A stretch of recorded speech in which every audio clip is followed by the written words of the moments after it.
বুধবার দুপুরে নারায়ণগঞ্জের জেরা মেঘনাঘাট পাওয়ার লিমিটেডের নিজস্ব ক্যান্টিনে মধ্যাহ্ন ভোজের সময় হঠাৎ তীব্র বিস্ফোরণ ঘটে। এতে দগ্ধ হন 12 জন। আহতদের দ্রুত নিয়ে আসা হয় জাতীয় বার্ন ইনস্টিটিউটে। খবর পেয়ে হাসপাতালে ছুটে আসেন অগ্নিদগ্ধের স্বজনরা। আমার জামাইয়ের সমস্ত মুখ পোড়া, এটা পোড়া, তারপর আরো ওই 10-12 জন, ওদেরও অনেকেই সিরিয়াসলি ছিল। ডাইনিং এ খেতে গেছে সে, খেতে যাওয়ার পরে মানে ভাত নিতেও পারে না, এরই মধ্যে এটা বিস্ফোরণটা হয়ে গেছে। আহতদের একজনকে আইসিইউ ও দুজনকে চিকিৎসা দেওয়া হচ্ছে এইচডিইউতে। মোট 6 জনের শ্বাসনালী আগুনে ক্ষতিগ্রস্ত হয়েছে বলে জানান বার্ন ইনস্টিটিউটের পরিচালক।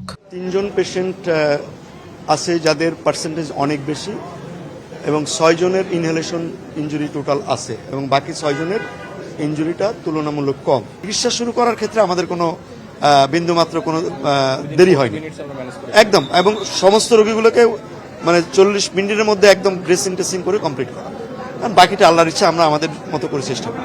আহতদের দেখতে হাসপাতালে আসেন স্বাস্থ্যমন্ত্রী সর্দার মোহাম্মদ সাখাওয়াত হোসেন এবং জ্বালানি প্রতিমন্ত্রী অনিন্দ ইসলাম অমিত।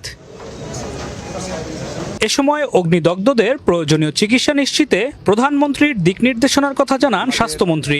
মাননীয় প্রধানমন্ত্রী এই ব্যাপারে অত্যন্ত সজাগ আছেন। উনি তীক্ষ্ণ দৃষ্টি রাখতেছেন রোগীদের উপরে, যাতে বেস্ট ট্রিটমেন্ট হয়, এবং আল্লাহর রহমতে মাননীয় প্রধানমন্ত্রীর পক্ষে আমরা যথাযথ পদক্ষেপ নেব বেস্ট ট্রিটমেন্ট রোগীদেরকে দেওয়ার জন্য।